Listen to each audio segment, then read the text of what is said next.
자연의 지성은 힘들이지 않으며 쉽게 일합니다. 근심 없이 조화와 사랑으로 일합니다. 조화와 기쁨, 사랑의 힘을 이용할 때 우리는 힘들이지 않고 쉽게 성공과 행운을 창조합니다. 온전한 존재는 가지도 않고 알고 보지 않고도 보며 행함이 없이 이룹니다. 요자.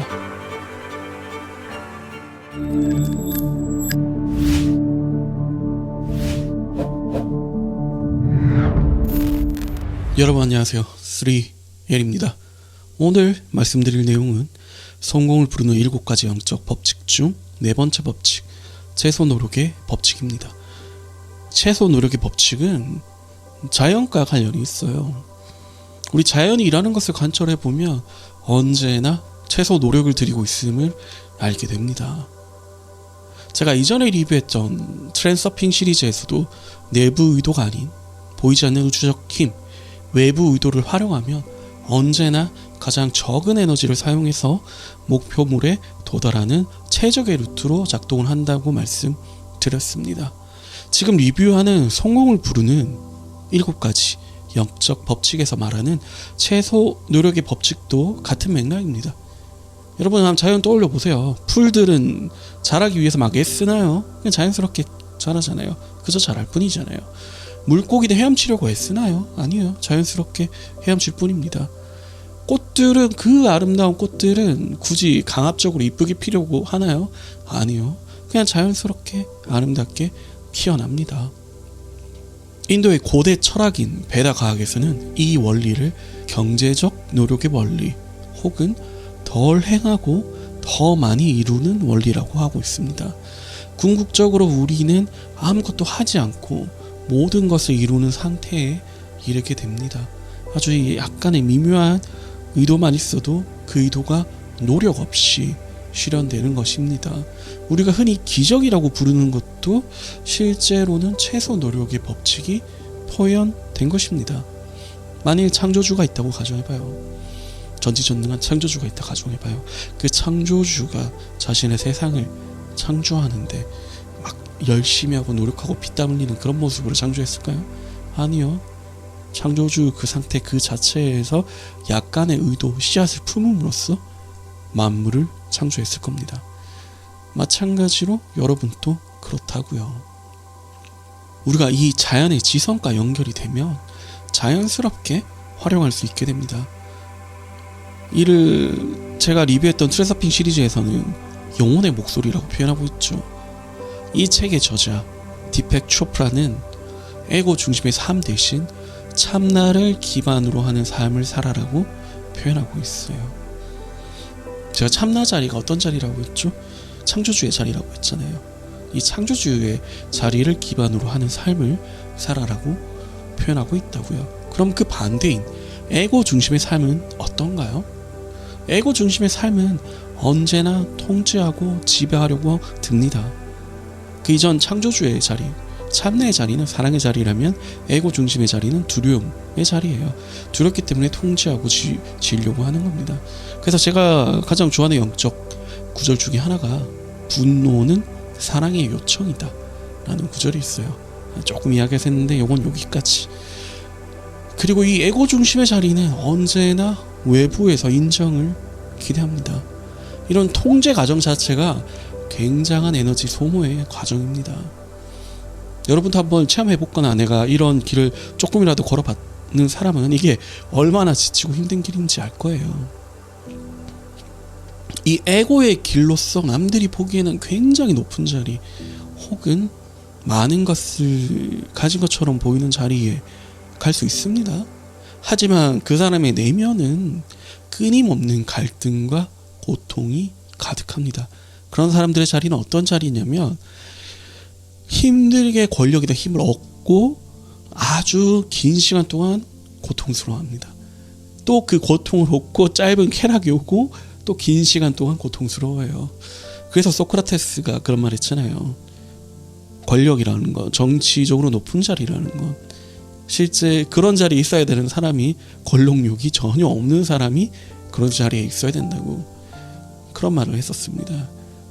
이 에고의 자리는 통제와 두려움의 자리이기 때문에 굉장히 고통이 많을 수밖에 없어요. 그래서 저자는 또 한 가지 예시를 제시하는데요. 그 영적 수련법 중에서 꿈을 활용하는 수련법을 알고 싶다면 카를로스 카스타네다의 제 저서들을 읽어보면 도움이 많이 될 거예요. 저도 이 책 대학생 때 엄청 재밌게 읽었던 기억이 나는데, 카스타네다의 책의 특징이 그 돈후앙이라는 그 멕시코 주술사를 스승으로 만나면서 꿈을 통해서 수련을 해요. 그 돈후앙이 이렇게 얘기합니다. 우리는 자신이 중요한 사람이라는 느낌을 유지하는데 대부분의 에너지를 써버린다. 만일 우리가 그 중요성 가운데 일부라도 포기할 수 있다면 우리에게 두 가지 놀라운 일이 일어날 것이다. 하나는 자신이 대단한 사람이라는 환상적인 생각을 유지하느라 그 애쓰는 에너지를 해방시키게 될 것이고, 둘째로 그 해방된 에너지 때문에 우주의 실제 위대함을 일견할 수 있을 만큼 충분한 에너지를 얻게 될 것이다. 이렇게 말하고 있어요. 멕시코의 주술사도 중요성 버리기를 강조하고 있네요. 그 트랜서핑 시리즈도 중요성 줄이기를 강조했고요. 다 일맥상통하죠. 그 둘이 뭐 연대라도 했을까요? 아니요. 영적 원리는 다 하나로 다 있기 때문이에요. 그 해당 내용은 상단 링크 참조해서 영상들 한번 보시면 좋을 것 같고요. 그래서 결국 네 번째 법칙인 최소 노력의 법칙은 낭비되는 에너지를 줄이고 최대 효율로 작동하는 원리입니다. 이 법칙에는 세 가지 요소가 있어요. 이 요소들을 활용하면 누구나 빠르고 최소 노력의 법칙을 접근하고 활용할 수 있게 돼요. 자, 첫 번째 요소는 받아들임입니다. 자, 받아들임이라는 건 오늘 나에게 주어지는 사람과 상황, 환경, 그 모든 일들을 있는 그대로 받아들일 거라고 다짐하는 것이에요. 우리는 받아들임을 통해서 지금 이 순간이 있는 그대로 그래야 한다는 것을 알게 됩니다. 이 순간 모든 것이 있는 그대로 존재한다는 것을 알게 되는 거예요. 온 우주들은 항상 언제나 지금 그래야 하는 대로 존재하기 때문입니다. 우주가 존재하는 데는 이유가 없어요. 그냥 있는 그대로 존재하는 것이에요. 그 자체를 수용하는 것이에요. 내 주변에 펼쳐지는 그 어떤 일들이 뭐 괴롭건 뭐 괴상하건 통제가 안 되건 그렇게 보여도 그 상황 그 자체는 그냥 있는 그대로 존재하기 때문에 존재하는 것이라고요. 이 내용은 제가 여러 시리즈들에서 공통적으로 나오는 내용인데, 있는 그대로 존재할 수밖에 없기 때문에 존재하는 것이라고요. 우리가 바꿀 수 있는 건 그 상황을 바로 통제하기보다는 그 상황에 대한 인식을 바꿈으로써 앞으로 펼쳐질 미래 또한 바꿀 수 있게 되는 겁니다. 지금 이 순간을, 다른 말로 하자면 지금 이 순간을 거부하는 것은 온 우주를 거부하는 것과 같아요. 우리는 지금 이 순간 그 자체를 온전히 받아들일 수 있습니다. 우리는 어떤 것이든 그것이 지금 어떠해야 한다고 생각하기보다는 아니면 우리가 바라는 대로 돼야 된다고 생각하기보다는 그냥 지금 있는 그대로 받아들입니다. 이 점을 이해하는 것이 중요해요. 우리는 어떤 것이 미래에는 다르기를 바랄 수 있지만 지금 이 순간에는 그것이 있는 그대로 받아들여야 합니다. 어떠한 사람이나 상황 때문에 좌절하거나 화가 날 때는 자신이 그 사람이나 상황에 반응하고 있는 것이 아니라 그 사람이나 상황에 대한 자신의 감정에 반응하고 있다는 것을 기억하길 바랍니다. 그 판단에 근거하고 있더라고요. 그리고 이 판단은 현재 없어요. 예를 들어서 내가 굉장히 어떤 사람 때문에 불쾌하잖아요. 그거는 현재 있는 근거로 판단하는 게 아니라 과거 경험이나 부모로부터의 상처 이런 것들로부터 이어진다고요. 이것도 심리학 상담이랑 또 다 있는 부분이에요.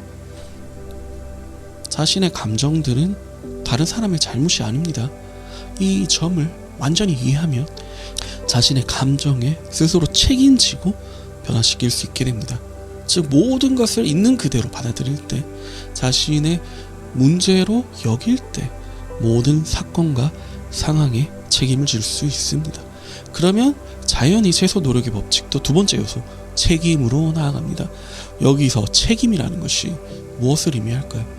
이를 다른 말로 하면 자신을 포함하여 어느 누구도 어떤 무엇도 비난하지 않는다는 뜻입니다. 지금 이 상황이나 이 사건, 이 문제를 받아들이고 스스로 책임질 때 우리는 지금 있는 그대로의 상황에 대해 창조적으로 반응할 수 있게 됩니다. 모든 문제는 기회의 씨앗을 품고 있으며 그렇다는 것을 알아차리면 우리는 이 순간을 더 나은 상황이나 더 나은 것으로 변화시킬 수 있습니다. 제가 예전에 라이브 할 때 있잖아요. 그때 우리가 부정적인 정서, 경험들, 기억도 어떻게 다루냐는 질문에 제가 이렇게 말했잖아요. 나와 완전히 하나가 되어 있는 것, 그것을 우리가 버릴 수 있을까요? 이렇게 얘기했었어요. 우리가 뭔가 객관적으로 볼 수 있다는 건 나와 관찰 대상이 떨어져 있다는 거예요. 그러니까 예를 들어서 이게 고통이에요. 끔찍한 고통. 이게 내 안에서 나랑 하나가 되어 있는데 이걸 내가 통제할 수 있을까요? 아니요. 그러기 위해서는 우리는 이것을 가슴에서 떼내서 바라볼 수 있어야 돼요. 내 손에 완전히 쥐고 내 책임으로 볼 수 있어야 돼요. 내 것인 걸 확실히 확인하고 그때서야 우리는 이걸 내려놓을 수 있게 됩니다. 우리가 이렇게 될 때 이제까지 우리를 괴롭히던 상황들을 새롭고 아름다운 어떤 것을 창조하기 위한 기회로 활용할 수 있어요. 우리를 괴롭히는 것들이나 사람들은 그때서야 변환되죠. 우리의 스승이 됩니다. 여러분의 현실은 여러분이 어떻게 받아들이느냐에 따라서 달라져요. 그래서 만일 우리가 이 현실을 완전히 나의 책임으로 보고 완전히 수용하게 된다면 우리는 주변에 많은 스승을 두게 될 것이며 좋은 기회들을 훨씬 많이 가지게 될 것입니다. 이게 굉장히 영적인 얘기처럼 들리잖아요. 근데 그 심리 치료 파트 중에 수용 전념 치료라고 있어요. ACT라고. 수용 전념 치료도 사실 그 뿌리가 불교랑 많이 닿아 있는데 심리 치료 기법 중에 하나예요. 이것과 비슷한 얘기를 하고 있어요. 여러분, 영성과, 심리 상담과, 과학과, 성공과, 자유로움은 다 하나예요. 다 하나. 제가 그래서 이 영성이라는 환타지 많이 낀 것을 여러분들에게 최선으로 쉽고 현실에 적용할 수 있도록 제가 설명을 드리려고 매번 노력하고 있습니다. 때로는 신과 나눈 이야기나 기적 수업과 같은 좀 고상한 얘기도 한다면 성공이라는 단어를 써서 영적 법칙을 표현하기도 하고요. 그래서 이야기를 계속 이어나가자면 당신을 힘들게 하는 사람, 괴롭히는 사람 또는 적을 만날 때마다 여러분은 이렇게 생각하시면 돼요. 지금 이 순간은 그래야 하는 대로 그대로다. 이것 또한 내가 어쩔 수 없이 경험할 수밖에 없었던 것이다 라는 것을 상기하기 바랍니다.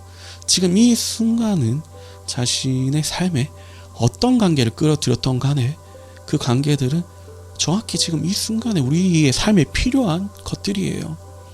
모든 사건의 이면에는 숨겨진 의미가 있고 이 숨겨진 의미는 우리가 더욱 성장하도록 돕고 있습니다. 최소 노력의 법칙의 마지막 세 번째 요소는 방어하지 않음이에요.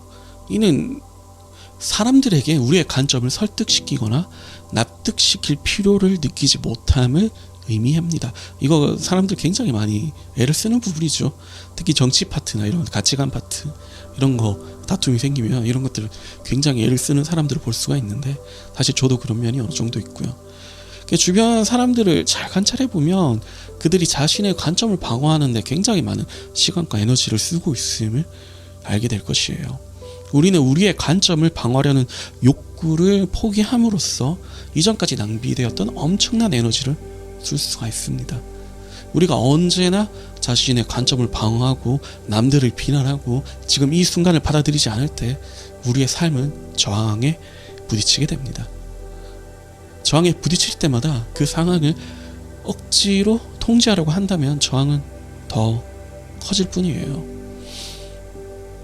이걸 이제 트랜서핑에서는 균형력이 작용한다고 하죠. 현재를 껴안고 현재에 녹아들어서 현재와 하나 될 때 우리는 살아있는 모든 존재 안에서 고동치는 한이의 불과 광채를 경험할 것입니다. 명상 중에서 이런 상태 많이 들어가 보잖아요. 이 기쁨 안에서 우리는 방어와 원망, 아픔이라는 끔찍한 짐들과 장애물들을 내려놓게 될 것이에요. 이 기쁘고 단순한 자유 안에서 우리는 원하는 것은 무엇이든 언제든 원할 때마다 얻을 수 있음을 가슴속에서 분명히 알게 될 것입니다. 우리의 소망은 걱정이나 두려움이 아닌 행복에서 나오기 때문이에요. 그저 자신의 의도를 자신에게 이야기하면 됩니다. 그러면 삶의 모든 순간에 충족감, 즐거움, 기쁨, 자유를 경험하게 될 것이에요. 여러분도 이런 무저항의 길을 따르겠다고 다짐해 보세요. 이 길은 자연의 지성이 마찰이나 노력 없이 자연스럽게 펼쳐지는 것과 같은 길입니다. 받아들임과 책임, 방어하지 않음이 잘 결합될 때 우리는 애쓰지 않고도 편안하게 흐르는 삶을 경험하게 될 것입니다. 하나의 관점만 완고하게 고집하지 않고 모든 관점에 마음이 열려 있을 때 우리의 꿈들과 소망들은 자연의 소망들과 함께 흐를 것입니다. 그러면 우리는 의도들을 집착 없이 놓아줄 수 있으며 우리의 소망들이 꽃피어나 실현되는 계절이 오기를 그저 기다릴 수 있습니다. 알맞은 계절이 오면 소망들이 실현될 것임을 확신하게 됩니다. 이것이 최소 노력의 법칙입니다. 그럼 오늘 내용을 요약하고 어떻게 삶에서 적용할지 말씀드리며 마무리하겠습니다. 다음에서 전해드리는 3가지 내용을 충분히 내면화하여 당신의 삶 전체가 가벼워지고 원하는 바를 이루는 탄탄대로로 나아가시기를 바랍니다. 그럼 다음 문장을 마음 깊이 음미해 보세요. 첫 번째로 나는 받아들임을 실천할 것이다.